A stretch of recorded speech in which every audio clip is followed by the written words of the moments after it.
стране СНГ началась борьба с коррупцией, но есть особенности, расскажем про них. Секретная комната с материалами по России. Кто и что в ней скрывал? ЕС принял неожиданное решение по Украине, официальное заявление и сигнал для Киева. Готов ли Брюссель продолжать поддержку?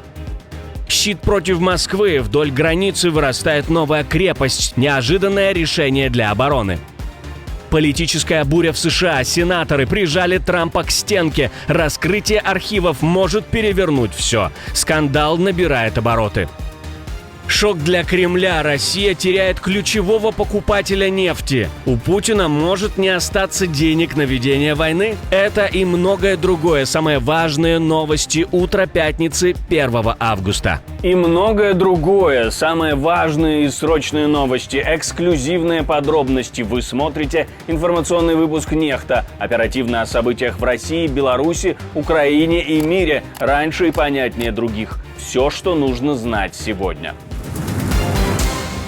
Судьба помощи для Украины решается в эти секунды. Евросоюз оценивает действия Киева и реакцию на свои требования. Брюссель дал четкий сигнал. Несмотря на недавний политический кризис вокруг антикоррупционных органов, Европейский Союз продолжит финансовую поддержку Украины. Это стало возможным после того, как президент Владимир Зеленский подписал закон номер 13533, который восстанавливает независимость антикоррупционных органов. Официальный представитель Еврокомиссии в комментарии для украинских медиа подтвердил, никакой приостановки или заморозки финансирования со стороны ЕС не планируется.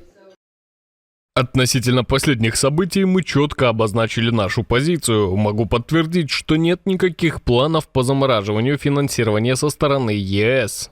Напомним, что законопроект о возвращении полномочий НАБУ и САП поддержали 331 депутат Верховной Рады. Единогласно, без голосов против и без воздержавшихся. 326 парламентариев также проголосовали за его неотложное подписание. Президент подписал документ в тот же день. Ранее еврокомиссар Валдис Домбровскис ясно дал понять, финансовая помощь Киеву и его евроинтеграционные перспективы зависят от функционирования независимых антикоррупционных институтов. Попытки урезать их полномочия уже вызвали волну критики и уличные протесты. Теперь после восстановления прав НАБУ и САП Украина избежала удара по международной поддержке и сохранила доверие ключевых партнеров.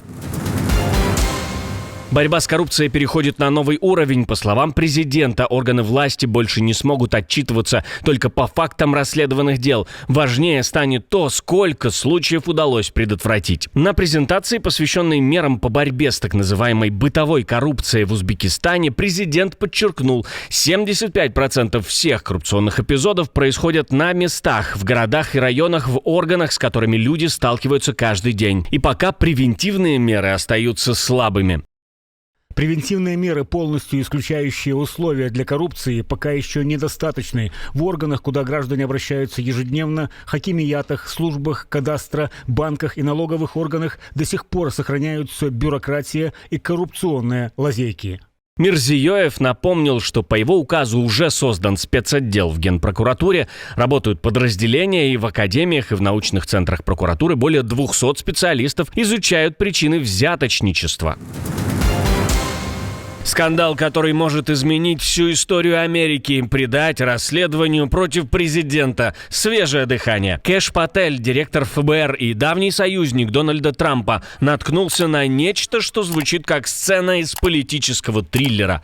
По данным Fox News, он обнаружил секретную комнату внутри бюро, о которой никто ничего не знал. А внутри пакеты для сжигания с тысячами документов, включая засекреченные материалы по так называемому российскому следу и связи Трампа с Москвой. В числе находок приложение к докладу спецпрокурора Дарема, в котором утверждается, разведка знала, что ФБР может сыграть ключевую роль в распространении нарратива о сговоре Трампа с Россией. Эти материалы уже готовятся к передаче в юридический комитет Сената США. Все это происходит на фоне скандала вокруг дела Эпштейна, из-за которого Трампа критикуют даже союзники. И находка Пателя выглядит как отчаянная или гениально рассчитанная попытка перехватить инициативу в повестке. Что скрывали в этой секретной комнате, почему никто не знал о существовании этих документов и насколько они будут резонансными, кто на самом деле раскручивал дело против Трампа, ответы теперь будут искать в Сенате.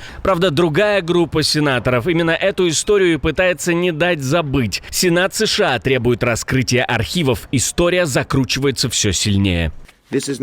Все очень просто. После многолетних обещаний и прозрачности каждый раз, когда у Трампа, его администрации и лидеров республиканской партии была возможность продемонстрировать эту самую прозрачность в отношении дел Эпштейна, они предпочитали скрывать информацию. Уклонения, задержки, оправдания – все это не просто странно, это тревожно. Возникает вопрос, если нечего скрывать, зачем все эти уклонения? Трамп должен перестать уходить от правды, он должен перестать прятаться от американского народа.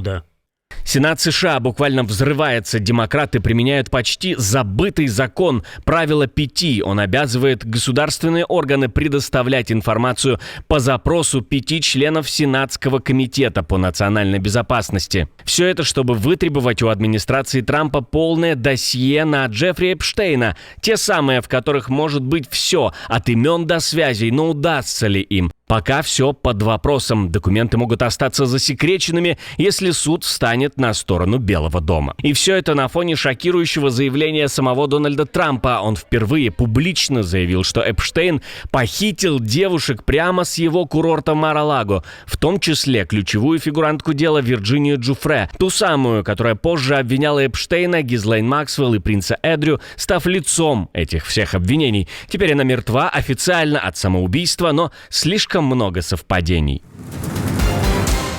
Россия уже 3 года удерживает в плену сотрудников специальной мониторинговой миссии ОБСЕ. Все они были формально обвинены в госизмене и шпионаже на оккупированных территориях Донбасса. Но и вся их вина – это работа на международную организацию и украинское гражданство. По данным Associated Press, речь идет о Дмитрии Шабанове, Максиме Петрове и Вадиме Голде, местных жителях, которые помогали ОБСЕ закрывать миссию после начала полномасштабного вторжения. Они оставались в офисах, защищали оборудование и помогали иностранным сотрудникам с эвакуацией. И были задержаны уже после официального завершения работы миссии, несмотря на наличие документов о неприкосновенности. Россияне приговорили Шабанова и Петрова к 13 годам, Голду к 14. По данным правозащитника Максима Буткевича, который провел с ними время в той же колонии, обоих пытали, били до потери сознания и подвергали психологическому насилию. ОБСЕ осудила аресты и приговоры. Генеральный секретарь организации заявил, что освобождение этих людей – приоритет номер 1, и поднимал вопрос перед Лавровым. Но Россия продолжает использовать их как разменную карту в будущих переговорах. Эти трое не военные, не разведчики, не политики. Это гражданские специалисты, оказавшиеся заложниками системы, которая презирает международное право, отвергает правила и использует людей как инструмент давления.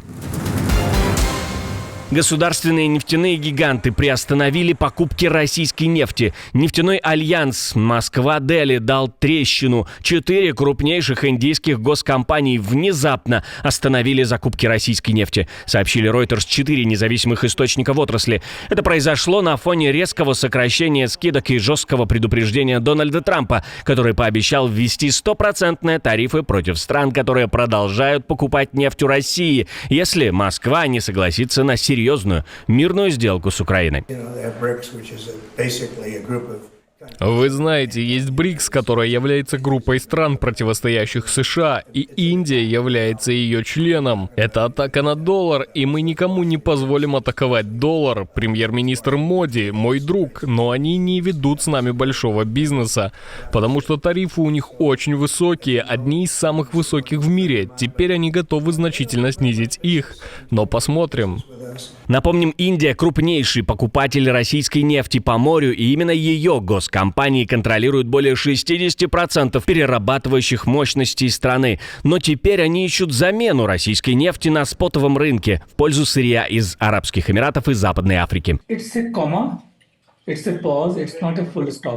Это запятая, это пауза, это не точка. Я думаю, что Индия была первой страной, которая начала переговоры о торговом соглашении с США, когда наш уважаемый премьер-министр посетил США 13 февраля. На прошлой неделе мы услышали, что американская делегация посетит Индию в августе, а вчерашний твит Трампа я просто воспринимаю как небольшую паузу, чтобы оказать давление на Индию и заставить ее пойти на большее. Хотя крупнейшие частные переработчики продолжают импорт, сам факт того, что госструктуры выключились, может стать сигналом для всего рынка. Это первая резкая пауза в закупках российской нефти Индией за весь период войны. Вопрос теперь, насколько временной окажется эта остановка и как отреагирует Кремль. На литовско-белорусской границе кипит работа. Не туристы и не контрабандисты, а военные и инженеры роют землю, укрепляют склады и возводят лагерь. Это не учение, это реальный рубеж НАТО на случай большой войны. Сейчас туда прибыл заместитель министра обороны Польши. Переговоры с литовскими коллегами, осмотр будущей базы союзных войск, инспекция логистических узлов – все говорит о том, что Балтийская линия обороны становится не проектом, а реальностью. A wtedy, kiedy możemy mieć projekty, które łączą, tym lepiej. Polska podjęła decyzję. Мы имеем проекты, которые связывают нас, тем лучше. Польша уже несколько месяцев назад приняла решение о строительстве Восточного щита. Оно завершится в 2028 году и обеспечит безопасность Польши с востока, от границы с Белоруссией, Россией и Украиной. Но он также затрагивает границу с Литвой. В то же время Литва, а также Латвия и Эстония приняли решение о строительстве своей Балтийской линии обороны. Обсуждалось строительство Восточного щита, системы оборонных объектов, которые должны остановить возможное продвижение врага с востока. Такие же объекты сейчас возводятся и в Польше. Новый щит НАТО буквально вырастает вдоль границы с Белоруссией на случай, если режимы по ту сторону границы сделают шаг вперед. Отдельное спасибо, что досмотрели до конца. Спасибо за ваше доверие. Жду развернутых комментариев, лайков и репостов. Это важно, чтобы нас становилось больше. На этом пока все. До новых встреч и хороших вам новостей.